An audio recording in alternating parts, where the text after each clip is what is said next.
இன்னைக்கு இந்த வீடியோல ரொம்பவே அட்டகாசமான சுவையில் ஒரு கத்திரிக்காய் கடையில் தான் எப்படி பண்ணுறதுன்னு பார்க்க போகிறோம். வாங்க இது எப்படி பண்ணுறதுன்னு பார்க்கலாம். ஸ்டவ் ஆன் பண்ணி இந்த மாதிரி ஒரு குக்கர் வச்சுக்கோங்க. அதில் 2 டேபிள் ஸ்பூன் ஆயில் சேர்த்துக்கோங்க. இந்த ஆயில் சூடானதுக்கு அப்புறமா இதில் 1/2 டீஸ்பூன் கடுகு உளுந்தம் பருப்பு சேர்த்துக்கோங்க. இப்போ இது நல்லா பொரிஞ்சு வரட்டும். இந்த மாதிரி நல்லா பொரிஞ்சு வந்ததுக்கப்புறமா இது கூட நான் இங்கே 10-15 சின்ன வெங்காயத்தை உரிச்சு வச்சுருக்கேன். கூடவே 4-5 பல்லு பூண்டு, ஒரு பச்சை மிளகாய் இந்த மாதிரி கீறி வச்சுருக்கேன். இப்போ இதையும் இதில் சேர்த்துக்கலாம். சேர்த்துட்டு இது நல்லா ஒரு தடவை வதக்கி விட்டுக்கோங்க. இந்த கத்திரிக்காய் கடையில் நீங்கள் இட்லி, தோசை, பொங்கல் கூட வச்சு சாப்பிடும்போது ரொம்பவே சூப்பராக இருக்கும். கண்டிப்பாக ட்ரை பண்ணி பாருங்கள். இப்போ இந்த மாதிரி வதக்கி விட்டதுக்கப்புறமா இது கூட நம்ம தக்காளியை சேர்த்துக்கலாம். அதுக்கு நான் இங்கே 2 தக்காளியை இந்த மாதிரி கட் பண்ணி வச்சுருக்கேன். இப்போ இதையும் இதில் சேர்த்துக்கலாம். வெங்காயம், தக்காளி ரொம்ப வதங்க வேண்டிய அவசியம் இல்லை. ஓரளவு வதங்கி வந்தால் போதும். இதை நம்ம வேக வச்சு தான் கடைய போகிறோம். அதனால் இது ரொம்ப வதக்க வேண்டிய அவசியம் இல்லை. இப்போ இந்த மாதிரி நல்லா வதக்கி விட்டதுக்கப்புறமா இது கூடவே இந்த கத்திரிக்காய் கடையிலுக்கு தேவையான அளவு உப்பு, 1/4 டீஸ்பூன் மஞ்சள் தூள், 1/2 டீஸ்பூன் பெருங்காயத்தூள் எடுத்து வச்சுருக்கேன். இப்போ இதையும் இதில் சேர்த்துக்கலாம். சேர்த்துட்டு இதை மறுபடியும் நல்லா ஒரு தடவை வதக்கி விட்டுக்கோங்க. கத்திரிக்காய் பிடிக்காதவங்க கூட நீங்கள் இந்த மாதிரி கடையெல்லாம் செஞ்சு கொடுக்கும்போது ரொம்பவே விரும்பி சாப்பிடுவாங்க. இப்போ இந்த மாதிரி வதக்கி விட்டதுக்கப்புறமா நான் இங்கே 1/4 கிலோ கத்திரிக்காவை இந்த மாதிரி கட் பண்ணி தண்ணியில் போட்டு வச்சுருக்கேன். கூடவே ஒரு மீடியம் சைஸ் உருளைக்கிழங்கையும் கட் பண்ணி தண்ணியில் போட்டு வச்சுருக்கேன். இப்போ பாருங்கள், இந்த மாதிரி வதங்கி வந்ததுக்கப்புறமா நாம் கட் பண்ணி வச்சுருந்த இந்த கத்திரிக்காயையும் உருளைக்கிழங்கையும் இதில் சேர்த்துக்கலாம்.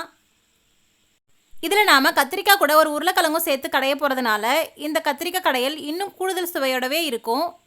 இப்போ இது எல்லாத்தையும் சேர்த்ததுக்கப்புறமா இதை மறுபடியும் நல்லா ஒரு தடவை கலந்து விட்டுட்டு இது மூழ்கிற அளவு தண்ணி சேர்த்துக்கலாம். தண்ணி அதிகமாக சேர்த்துடாதீங்க. இது மூழ்கிற அளவு தண்ணி சேர்த்தா மட்டும் போதும். இப்போ இந்த மாதிரி தண்ணி சேர்த்ததுக்கப்புறமா இதை மூடி விசில் போட்டு ஸ்டவ்வை மீடியம் ஃப்ளேம்லேயே வச்சு ஒரு 3 விசில் மட்டும் விட்டு எடுத்துகிட்டு வந்துக்கலாம்.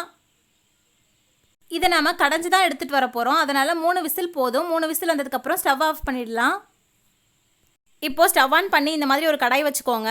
இதில் நான் இங்கே 1 ஸ்பூன் மல்லி, 1/2 ஸ்பூன் கடலைப்பருப்பு, 3 காஞ்ச மிளகாய் எடுத்து வச்சுருக்கேன். இப்போ இதை இதில் சேர்த்துட்டு ஸ்டவ்வை லோ ஃப்ளேம்லேயே வச்சுட்டு இது கரிஞ்சிடாமல் நல்லா செவக்க வறுத்து எடுத்துக்கலாம். இப்போ பாருங்கள், 3 விசில் வந்துருச்சு. இப்போ ஸ்டவ் ஆஃப் பண்ணிடலாம். இப்போ இதை ஓப்பன் பண்ணி பார்க்கலாம்.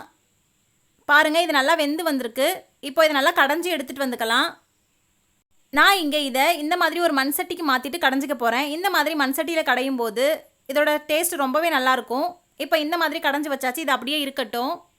இப்போ ஸ்டவ் ஆன் பண்ணி ஒரு கடாய் வச்சுக்கோங்க. இதில் 1 ஸ்பூன் மட்டும் ஆயில் சேர்த்துக்கோங்க.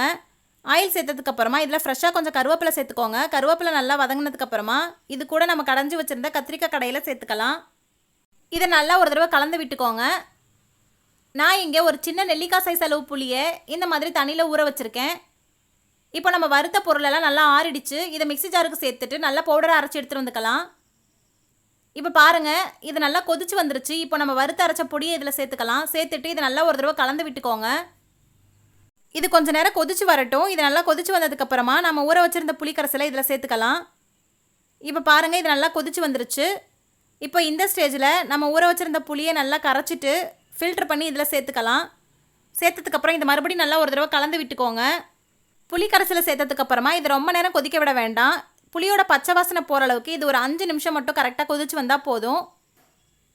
இட்லி, தோசை, பொங்கலுக்கு எப்போதும் சட்னி சாம்பார்னு செய்யாமல் இந்த கத்திரிக்காய் கடையில் ஒரு தடவை செஞ்சு பாருங்கள். இதோட டேஸ்ட் ரொம்பவே சூப்பராக இருக்கும்.